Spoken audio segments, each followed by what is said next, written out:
Donald Trump is talking faith and it's getting a mixed reaction. He enjoyed a positive reception at Liberty University yesterday, a bastion of evangelicalism, but some are questioning if his faith talk is real or just talk. They even point to a mistake that he made referring to a book of the Bible, calling it 2 Corinthians instead of 2 Corinthians. David Brody interviewed Trump yesterday and he joins us now for more. David, you asked Donald about 2 Corinthians. What is that? What did he say about all that? Well, yes, I did. And as a matter of fact, it was the first question. And I said, so do you want to clear that up at all? And he said, well, I've heard it both ways, but you're right. I should have said 2 Corinthians, and so he did dial it back in the interview. We've posted the clip online. You can take a look at it. But clearly, he's not as versed in the Bible as people think. What a shock, Charlene. Oh. Breaking news. This just in. But look, he's not a guy that is probably going to win the votes to become senior pastor of any megachurch. But he's running for president of the United States, and that's a whole different ballgame. Not a theologian for sure. Well, overall, how was his reception at Liberty University yesterday? I thought it was pretty good, actually. I mean, a lot of applause, especially when he talked about political correctness, or the lack of political correctness out there. And he also talked about ISIS and really getting tough with radical Islamic terrorism. That garnered quite a few applause. And so I think overall it was received well. At some level, you have to give Donald Trump some credit for going to Liberty University in the first place. I know a lot of people will think he's, quote, pandering. Quite frankly, I don't think that it's that at all. I mean, look, he was there in 2012 when he was not running for president, the host of Jerry Falwell Jr. down there. And so, he has a relationship with the Falwell family, and he wanted to make good on that at Liberty. Okay, and you recently, David, wrote an op-ed in USA Today about Trump's appeal to evangelicals. Give us the breakdown on that.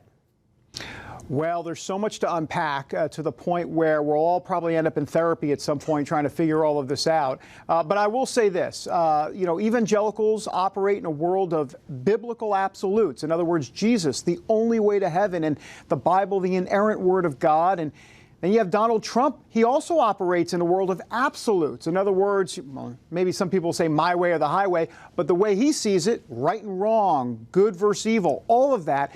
Well, evangelicals, as you know, see the world very much the same way. Now, evangelicals are persecuted many times for their faith, not just what we're seeing overseas, obviously, but when they speak up boldly for Christ, they are ridiculed in public. Well, Donald Trump lives in an absolute world, and he's ridiculed as well. And I think there is some sort of kinship that should end up on the Dr. Phil show at some point. It is a wild scene in terms of how this has all come together.